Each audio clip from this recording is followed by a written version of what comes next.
how to stake on crypto.com exchange. Hello everybody, welcome back to my channel. This is me, Bipen, and today I'll guide you on how you can stake on crypto.com exchange. Well, first things first, in order to stake you'll need the crypto.com DeFi wallet. You'll have to head into the DeFi wallet. Then what you can do is tap earn on the bottom navigation, then tap start earning or earn more to see the list of supported tokens. Then you can select any tokens that is supported, example CRO, and enter the stake amount.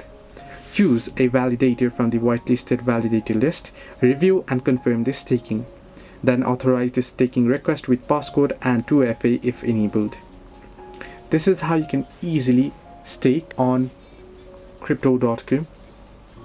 Now once you have staked up, to look it up on the exchange you can log into crypto.com exchange, select lock up and earn, then select lock up the particular token now, then input the amount to lock up and select review lockup and confirm to lockup. Hope this helped you. Do like and subscribe, and do not forget to leave a comment down below if you have any further issues.